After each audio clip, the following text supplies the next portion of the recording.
An Eastern Cape mother is seeking justice after the death of her 4-year-old girl. Langalam Viki drowned in a preschool pit toilet earlier this week. Police have opened an inquest docket while the Education Department has launched its own investigation. Here's Newzroom Afrika's Siposeto Boy with that report. Little Langalam Viki's lifeless body was discovered in a pit toilet at Mqwangele Primary School in Valbank on Tuesday morning.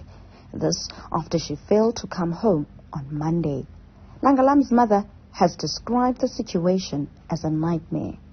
Lamntana umbonile umntana bakekho etransporting wenyuka wabheka eziklasini wafika wachaza uba uLangalam akekho etransporting kwathiwa hayi uLangalam uphumile mjonge phaa phandle wathatha ubhaka wakhe ebeseklasini waphuma wabheka phandle eyomjonga.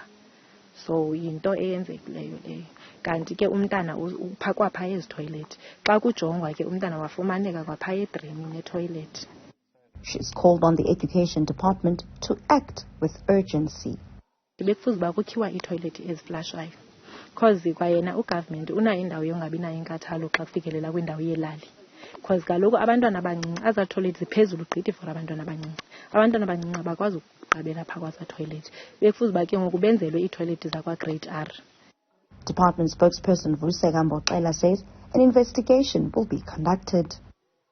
As the matter is already in the hands of the South African Police Service, the department will await their report and also will also do its own internal investigation so that if there is a foul play, such can be determined, and if there is work that needs to be done by the department can do that. Definitely, there is going to be an investigation that takes place, and of course, the legal side of the department will also advise on what steps needs to be taken, because this is not a simple matter as some might think. It is very complicated, and it needs all the sides of the law, and also it needs all the investigation that is needed. Viki says she hopes the Department of Education will stick to its word and investigate the child's death in order for her and the family to get closure. For Newzroom Afrika on Channel 405, I'm Siposeto Boy in Bathelsdoorn. Well, let's continue the discussion around this story now, a very upsetting story indeed. And we are joined for this discussion by Loyiso Mbinda.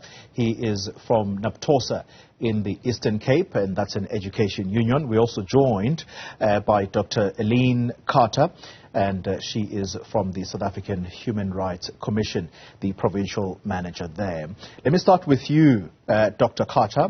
When you listen to what the mother of this child says, and that is that it's clear, it would appear that government does not care about people living in rural areas, and you may not have had a picture of this pit toilet.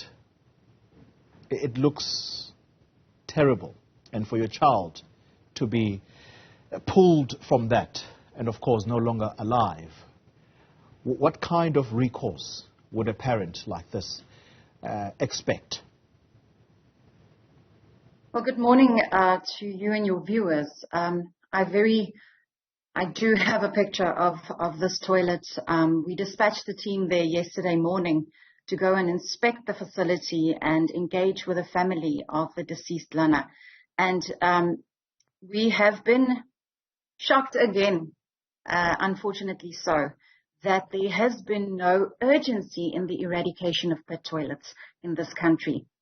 As the Human Rights Commission, and personally, almost 10 years ago, I was at the home of Rusina Kumape when Michael Kumape died in a pit toilet in a similar incident.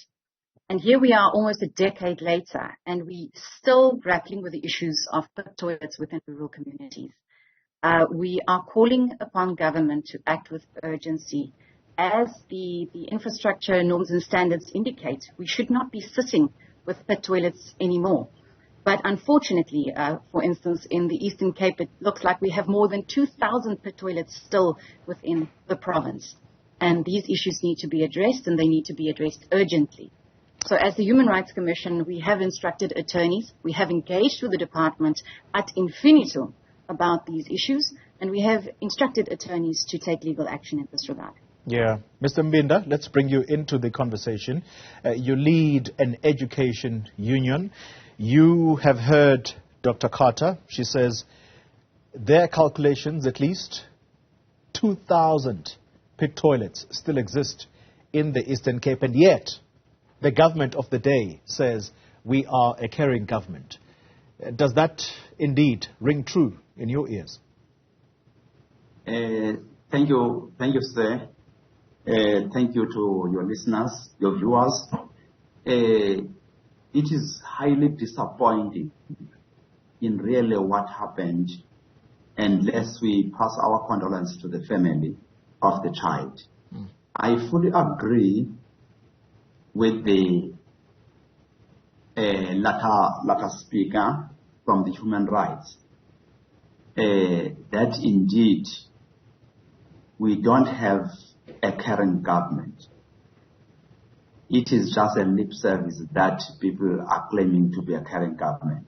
The reason why I'm saying so is that not very long, last year, 450 million was taken back and redirected for infrastructure, redirected to KZN because of the lack of capability from our province to utilize that money which was meant for infrastructure, of which pit toilets, eradication of pit toilets is one of the activities that are supposed to be done in terms of addressing the infrastructure challenges as informed by norms and standards that were published in 2013 by the same government. And it is in that gazette where the issue of eradication of pit toilets, it was put clearly that it is not accepted.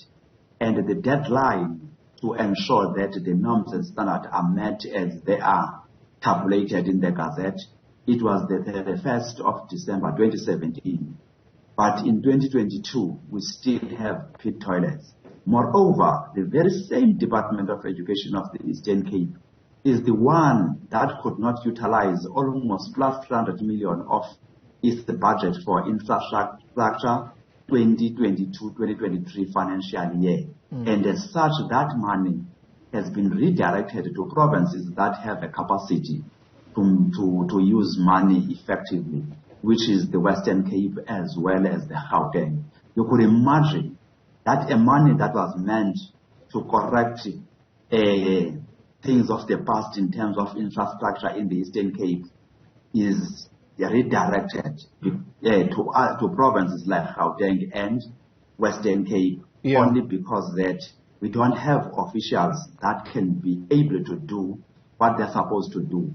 And the mere fact that this is continuing is because there's always no consequence management whenever such thing is happening in this province.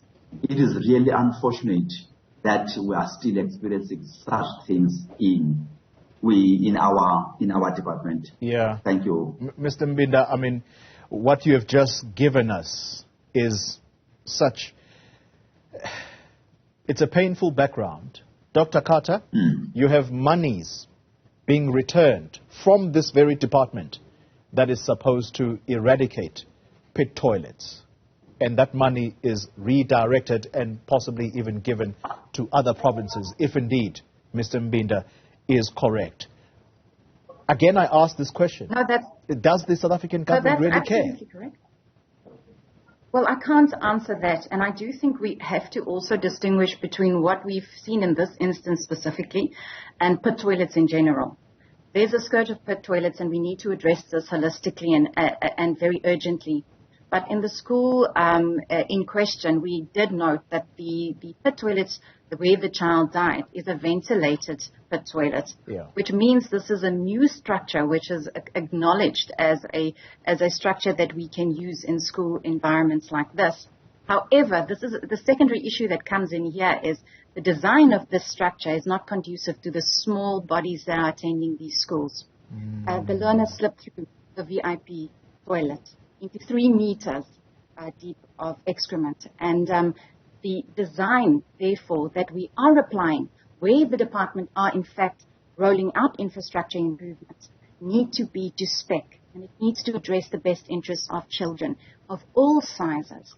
So that is why we are making a call to principals and district officials to go and report whether the VIPs which have been brought onto the premises are in fact catering to the needs of these small bodies and are in fact not posing a danger to these little ones. Well, so we are calling upon the department to make a roll call in that respect as well and report on that. Well, what you are explaining now, Dr. Carter, is starting to, I suppose, illuminate a little bit about what this situation really looks like. So it would seem to me that there are toilets designed for adults, there are toilets designed for much younger children. As you say, they're little bodies, and so this child may have gone to an adult toilet and therefore slipping and falling through. What about the responsibility of the educators then, that when children do go to this toilet, there's someone who is supervising that? Well, that is what we would call upon the government now to very strictly monitor, to make sure that where there are these VIPs and where there is a objectively determinable measure that we can apply to say that these toilets are very large, that they are in fact monitored and that supervision is then enacted when these little ones go to the bathroom. So that for us is very important. So there's a 2-pronged approach: immediate eradication of pit toilets, but secondly, where there's VIPs on premises, that we make sure that there's oversight and supervision when the little ones make use of them.